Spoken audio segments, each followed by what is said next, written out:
Hey, so in the last video we talked about the Castlewood Orb drive, and today we're going to talk about the Iomega REV Drive. Now the two drives are quite similar in that they store data on external cartridges, and inside the cartridge is a hard disk platter. This is a Iomega REV Drive cartridge. It's quite robust. Compared to the Orb disc, it's not as the casing is not as thin, and I would say it's more secure. This is. So here's the cartridge. There is only one flaw that I can think of, or that I've experienced with these cartridges, and that is on the underside. Here is made of plastic, whereas the rest is a metallic material. This piece here is where the cartridge clips into the drive, because as you'll see there's no hole here for the spindle. I'll explain why. So this is the only way that the cartridge clips into the drive, and what happens is over time this wears down because of how the disc is ejected. And at least I assume that's why this happens. Eventually, this piece here at the top starts to wear down, and then the cartridge can never sit inside the drive properly, because there ends up being a gap between here and the metal material. So I've already experienced that with one cartridge. Thankfully, I had a backup of that. But what happened is I inserted it in. It didn't make contact properly, and it got stuck. So the only way I could get it out was to hold it in, and that sort of bridged the gap, and the drive was able to kick it out basically. And if you look closely here in the corner, you can see some gold pads. The reason those gold pads are there is because the spindle motor and everything that spins the hard disk platter is inside this cartridge. It's not inside the drive. The only thing that's inside the drive is the eject mechanism and the read and write head, and the usual logic circuit board stuff to process the data and everything. That's all that's inside the drive. Most of the stuff is inside these cartridges. So inside here is a small motor and the hard disk platter. And I noticed when I disassembled the other cartridge, I've thrown it away since then, inside is a sort of self-cleaning, I'd say a self-cleaning system that consists of a cotton pad here, a cotton pad here, and the same on the underside. So when the platter is spinning, any sort of contamination gets caught inside the cotton pad, and the hard disk platter stays clean. The Orb disc, as far as I can tell from shining a light in the front where the door opens, doesn't have such a thing, so that would explain why the drive purges air from itself in order to keep any contamination from getting in or out. But this doesn't do that, so if there's any dust in here that manages to get inside here, there's at least some sort of system that's been worked out to try and catch any contamination. And the cotton pad seems to work in a sort of layered system, so any dust or debris that's caught inside the cotton pad doesn't stay on the top. It's somehow moved back under the top layer, so it doesn't sort of mess about with the hard disk platter and sort of move around. I'm not too sure how that works, to be honest, but you know, it seemed to get the job done, and I haven't experienced any problems related to contamination, so thankfully that's not an issue. But it's all sort of self-contained mostly. I could force open this door, but you know, that's just stupid if I do that, because then I'm essentially breaking the cartridge. It has a small clip here that the drive latches onto, and that opens the door, but if I try and force it, I'll break the clip and thus make this cartridge useless. So it's quite small. I believe these drives came out in about, I think it was 2005, 2006. 35 gigabytes capacity per cartridge, if it'll focus. Come on. No, it doesn't want to focus today. Nope. Okay. Well, it's 35 gigabyte per cartridge. Oh, it's slow. No, it's lost it. Whatever. 35 gigabytes per cartridge. Now for the size, there we go. I'll forget it. Camera's been a bit stupid. Yeah, so it'll hold 35 gigabytes thereabout. The odd thing about the drive, which is why I'm doing this video, is the drive doesn't identify itself as well, it identifies itself as a storage device, but the type of storage device it identifies itself as is what's weird. So inside here, as I've explained, is a hard disk platter, right? So that's great. We've got that, but the drive tells the computer that it's a disk drive, like it's a DVD drive, and I'm not entirely sure why it does that, but it does. So when I plug it into the computer, whether it's Windows, Mac, whatever, if I go into Device Manager in Windows, it comes up as a DVD drive. If I go to Disk Utility in the Mac, which in fact I'll do right now, if I go to Disk Utility, it will come up as a DVD drive. So as you can see, I'm running it on the file server right now, so as you can see where it says Super Drive, that is correctly for a Mac identified as a DVD drive, optical device. However, the Iomega REV Drive is the same thing, optical drive, and the RRD I believe stands for rigid removable disk, so that would make sense.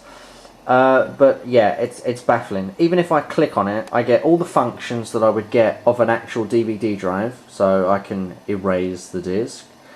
I get, it even comes up here. It says it's connected by FireWire, which is correct, that's how it is connected. And there's no burn support. Well, of course there's no burn support because it doesn't actually take DVDs. I think this is the stupidest way Iomega could have done it. So that's just how it is.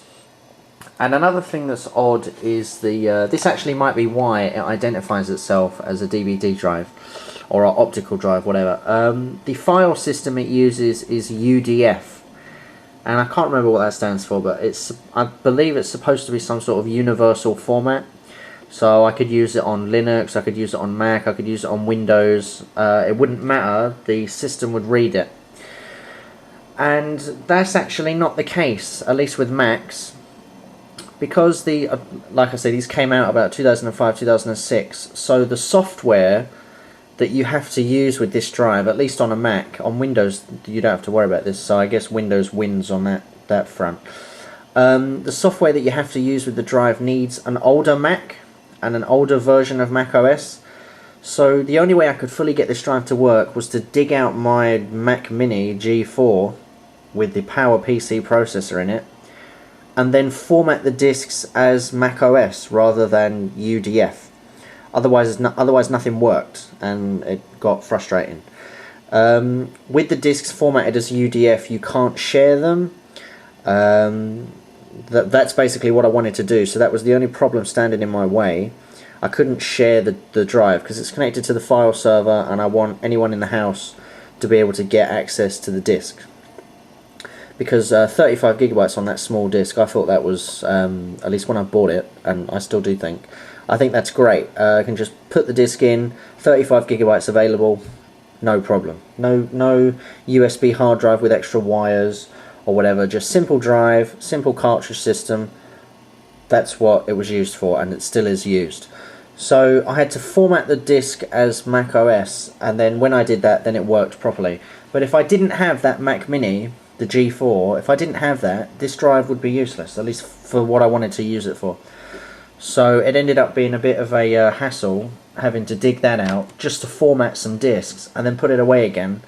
So if I ever get any new cartridges, I have to dig out the Mac Mini again, load the software for this drive, excuse me, load the software for this drive on that again, format the disks as Mac OS, put the Mac Mini away again, use the disk in the drive. So for me, there's just a few extra steps that need taken. But now that the disks are formatted, they work. They work at least how I want them to, and I'll show you. if I just push the disc in, this is actually further back than the camera is making out. I'm sitting quite far away. I decided to move everything about a bit, so all the Mass Effect stuff is now essentially in a corner, which I think is pretty cool. So I think I'll have to move the drive soon, because there's a statue of Tally that's going to sit sort of here. I don't see anywhere else to put it, so we'll find out about that. So once we pop the disc in, disk utility changes for a start, so that changes. That is no longer a, well, it still comes up as an optical disc, but the icon changes, so whatever. Okay, so let's close this utility. So now we've got Rev disk. I couldn't think of naming it anything else. Maybe I'll name it something stupid. Okay, and inside there's just lots of data that I've used. This Rev Solutions, that's the software that I had to use on the Mac Mini. The whole reason the Mac Mini even got used was because the architecture is for PowerPC and not Intel, which is what the file server's running. So if I tried to run this on the file server, it wouldn't work. So, boo! Don't know why they didn't update the software. As far as I know, people still use these drives. So that's that. And if I right-click, get information. Instead of it saying, where it says format, instead of it saying Iomega UDF, it now says Mac OS Extended, and the only reason I could get it like that is because of that Mac Mini and because of the PowerPC architecture. If I didn't have that, this whole setup would be pretty pointless. Because as UDF, it would work. The disk would come up and it would say it was formatted as UDF, and I'd be able to use it here on the file server. But I wasn't able to share the disk, and I wasn't able to change any permissions or do anything sort of network based, because I don't know, the file system's a bit weird. But if you use this with a Windows machine and a Linux machine, I'm pretty sure it would be fine, because they support that right from the get-go. They support that natively, and the Mac OS does support UDF natively mostly. But sometimes it gets a bit bitchy. In my case, it did get pretty bitchy and didn't want to work, so that was that. So, but apart from that, it acts like a proper storage device now, so I can copy data to and from it. If I grab, let's grab all my photos. So to transfer 3 gig, it would take, let's see, what's it going to say? Well, it's going to take a long time. Oh, okay, maybe not. 5 minutes. So that's not bad, but we'll cancel that rather than wait 5 minutes. With it being FireWire, it does take a couple of seconds extra to respond to things, but that's fine. If I just delete that, let's see, have I got something smaller? This will do. Yeah, so to copy about 100 megs, 160 odd megabytes, it doesn't take that long, and while it's doing it, it doesn't really make much noise.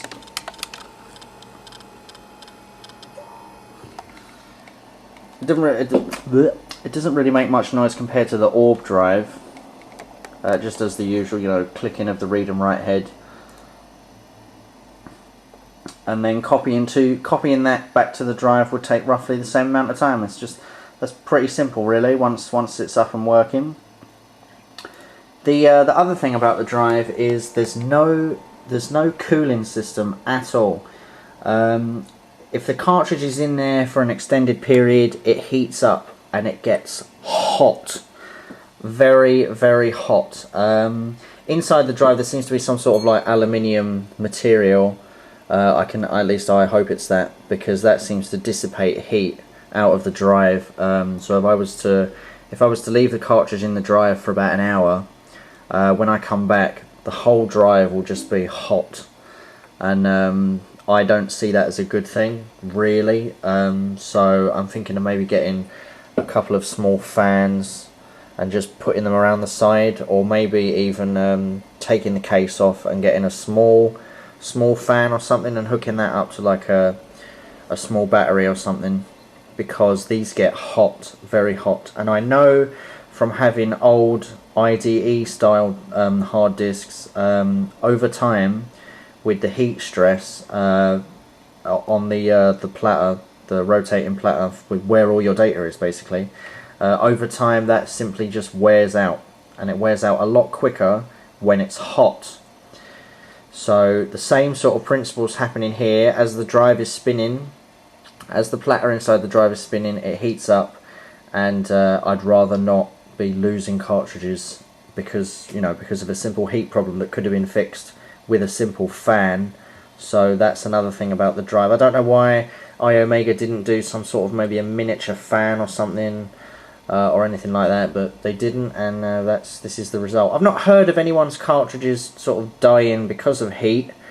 I'm sure it was considered, but not considered too big of a problem. But in my opinion, heat inside a hard drive, at least too much heat anyway, is never a good thing, because if your computer can easily croak it if it overheats, just like your graphics card can, and the motherboard and the processor and everything, if that can croak it by getting too hot, so can your hard drive. And because this is a hard drive based system, same principle applies, at least in my opinion anyway.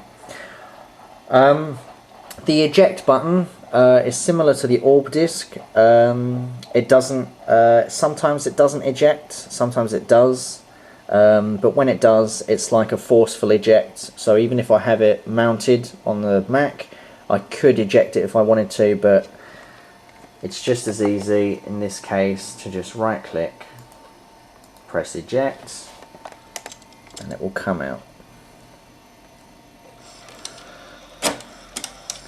Now, as you saw there, I had my thumb sort of touching the bottom. The reason for that is the eject mechanism on this is a fierce son of a bitch. If I don't hold the disc will fly at me. I don't know how it does this. I don't know if the spring inside there is just a beast, but if I don't hold the disc, it just sort of flies out of the drive, hits the keyboard, lands on the floor, you know, breaking the cartridge, I imagine. So I haven't. It's only happened once. That was on the other cartridge before that failed because of the reason that I mentioned.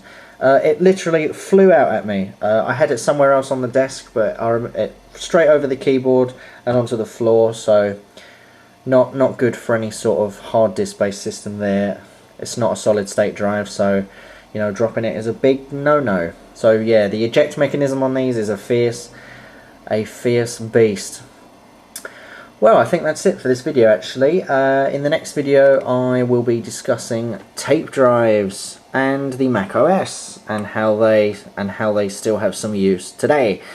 Because tape, as I'm sure you know, is old, so surely it has no use today, right? Well, no, yes it does, and I'll be explaining that in the next video, which hopefully will be of some interest. So thanks for watching, and I hope this has been of some use, really, explaining the Iomega REV Drive, which I guess now not many people have heard of, but back in 2004, 2005, this was a good little storage device to have. It was useful for archival and backup. It got the job done quickly, and that's basically it. It's just a simple storage device, but it's odd, in my opinion, with how it acts and how it's used with the at least with the Mac OS. This one was specifically designed for the Mac, I believe, although it can be used in Windows and I guess Linux. I haven't tried Linux because I don't like it. So yeah, hopefully this video has been of some use, and again, thanks for watching. If you do like the video, feel free to leave a like, maybe subscribe too, and stay updated with these random videos that I'm putting out, and stay awesome.